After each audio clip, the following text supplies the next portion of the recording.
A noção de erro está presente em todos os campos do cálculo numérico. De um lado, os dados em si, nem sempre são exatos, e de outro lado, as gerações dos valores não exatos propagam erros a seus resultados.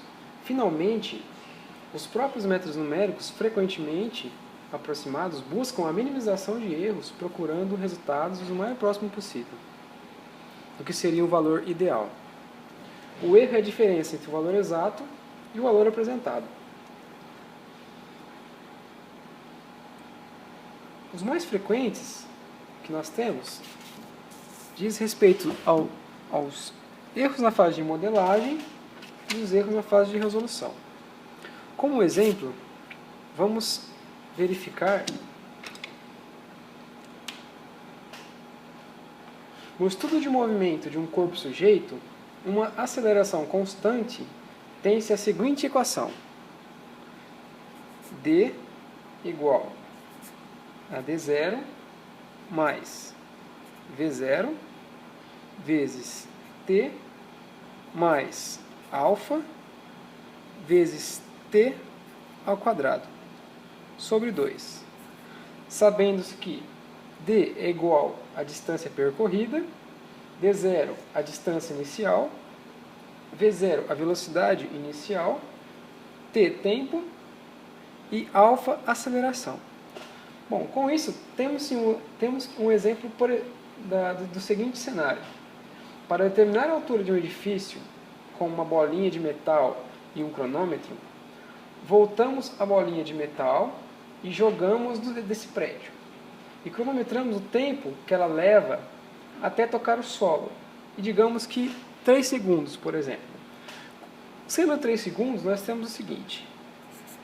Que tem-se o d, que é a distância percorrida, 0, distância inicial, mais a velocidade inicial vezes o 3, referente ao tempo de segundos.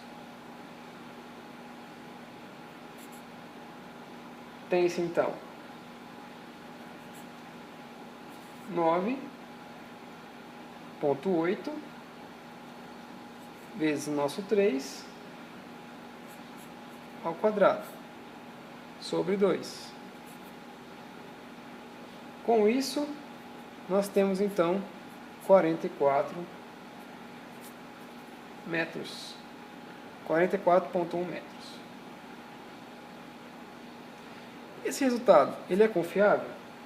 Alguns fatores que não foram levados em considerações aqui: resistência ao ar, a velocidade do vento, dentre outros. Então, como saber exatamente essas variáveis? A precisão de dados de entrada, se no caso o tempo fosse 3,5, a distância total já não seria essa. A distância total seria 60,25 metros. A variação mudaria no cronômetro em 16,7%, que é o equivalente a 36% na altura. Com essas várias variáveis mencionadas sobre o vento, clima, velocidade e tudo mais, os valores nem sempre são aquilo que eu esperava. Entra então uma questão no fato de erros na fase de execução.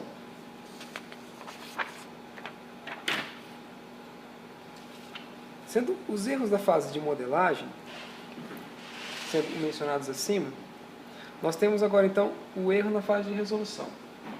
Para a resolução de modelos matemáticos, muitas vezes torna-se necessária a utilização de instrumentos de cálculo que necessitam, para o seu funcionamento, que sejam feitas certas aproximações, tais como as aproximações de gerar erros, como as conversões entre bases, erro de arredondamento e truncamento. Então nós temos que, por exemplo, o erro absoluto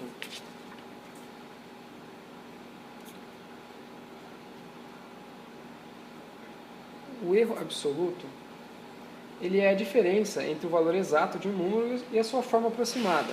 Ou seja, n, que é o valor exato do número,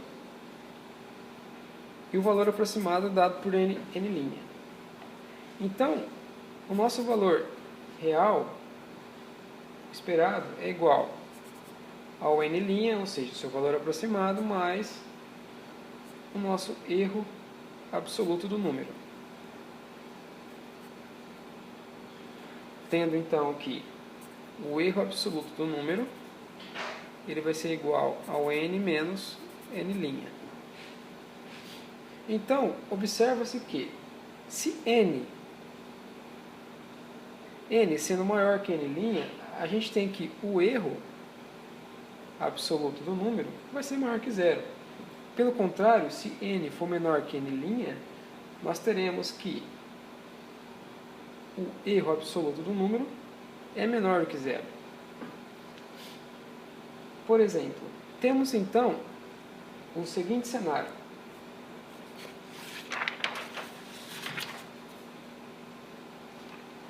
Temos que π está no intervalo entre 3,14 e 3,15.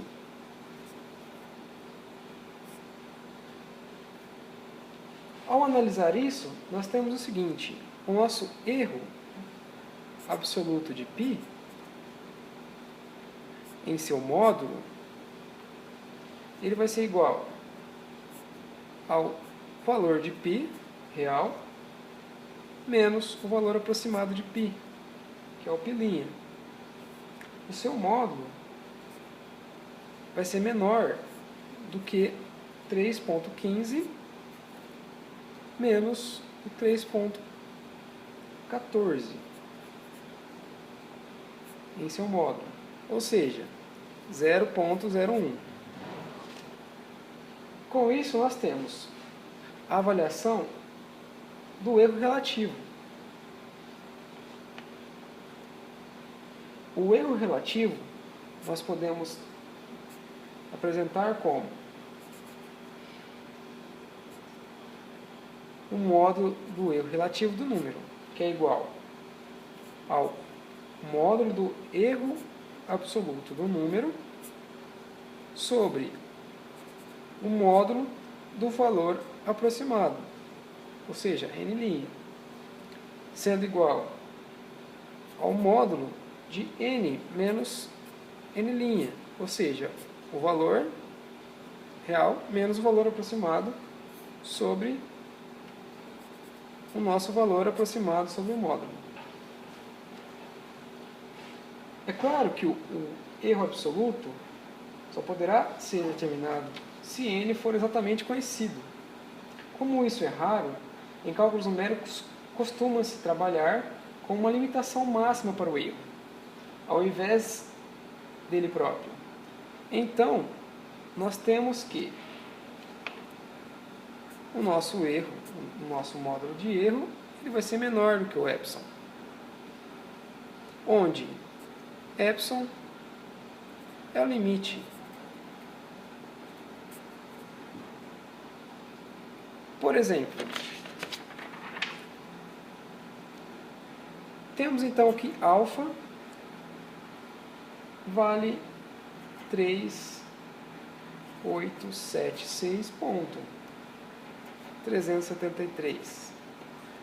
Esse valor para alfa, dizemos que a sua parte inteira é o alfa'.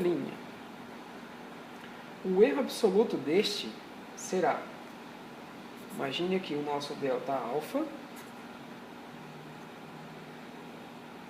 é igual ao nosso alfa menos o nosso alfa'. Isso vai ser igual a 0,373. Porque pegando a parte inteira desse número e subtraindo a sua parte fracionária, ao retirá-la, o valor aproximado menos o valor que nós temos original de alfa, nós conseguimos chegar em 0,373. Se o mesmo com beta, por exemplo, sendo igual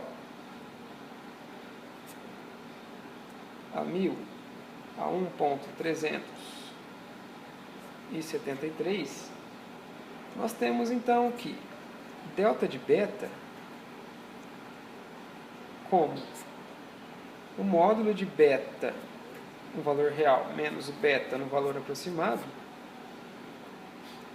seu módulo vai ser igual a 0.373.